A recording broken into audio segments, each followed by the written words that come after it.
আসসালামু আলাইকুম। আজকে একটি আমার পারিবারিক বিষয় আপনাদের মধ্যে শেয়ার করব। যে বিষয়টা নিয়ে আমি খুব আতঙ্কে আছি এবং আমার নিরাপত্তাহীনতার মধ্যে আমি ভুগছি সেটা হচ্ছে আ বিগত কয়েকদিন আগে আমার পারিবারিক সূত্রে আমার স্ত্রীর সাথে আমার বিচ্ছেদ ঘটে। সেটা হচ্ছে কোর্টের মাধ্যমে ডিভোর্স দেওয়া হয়। আমার নোটিশ পাওয়ার পর সে আমার নামে মিথ্যা মামলা করছে এবং সে আমার কাছ থেকে যা পাওনা সবকিছু পাওনা দিয়ে বুঝে নিয়া সে তার মামলা ইস্তফা দিয়া টাকা বুঝে নিয়ে গেছে কোর্টের মাধ্যমে।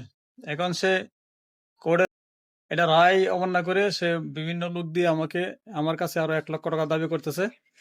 তা আমি একজন অটো চালক। আমি দিনে রাতে বিভিন্ন জায়গায় গাড়ি চালাই। আমার বাড়ি থেকে বের হওয়ার রাস্তা হচ্ছে তার বাড়ির পাশে দিয়েই। আমি আমার ছেলে পড়ে নারায়ণদিয়া দাখিল মাদ্রাসা। আমি তাকে প্রতিদিন সকালবেলা মাদ্রাসায় নিয়ে যাই, ছেলে আমার কাছে আছে। এমন অবস্থা সে বিভিন্ন দিক দিয়ে বিভিন্ন সাইড দিয়ে আমাকে অনেক ধরনের চাপ সৃষ্টি করছে তাকে আরো 1 লক্ষ টাকা দেওয়ার জন্য। তা আমি ওই টাকাটা অবশ্যই দেব না।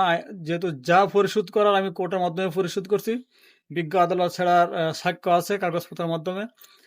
আমি এই বিষয়ে তার সাথে আর কোনো বিষয়ে কোনো কথা বলতেও চাই না। তবে আমার যদি পথে ঘাটে রাস্তাঘাটে কোনো অ্যাক্সিডেন্ট কিংবা কোনো গাড়ি চুরি হয় বা কোনো আক্রমণ হয় কিংবা আমার বাড়িতে যদি আমার উপর কোনো দুর্ঘটনা হয়, তাহলে আমার তালাককৃত স্ত্রী মোসাম্মদ শাহিদা আক্তার, পিতা মোহাম্মদ সাইনুদ্দিন, বাড়ি শ্রীপুর, ডাকঘর হিরণপুর বাজার, পূর্বতলা নেত্রকোনা, সে সম্পূর্ণ দায়ী থাকবে। আমি এই ভিডিওর মাধ্যমে সবার কাছে বলে রাখলাম। আমি যদি আহ, কোনো করতেও নাও পারি, আমার অবর্তমানে যেন আপনারা এই ভিডিওটা দিয়ে তার বিরুদ্ধে সাক্ষী প্রমাণ দ্বারা করতে পারেন, সেই হিসাবে আমি এই ভিডিওটা সাক্ষ্য হিসাবে অনলাইনে পোস্ট করলাম। আপনারা ভিডিওটা বেশি বেশি বেশি করে শেয়ার করে দেবেন।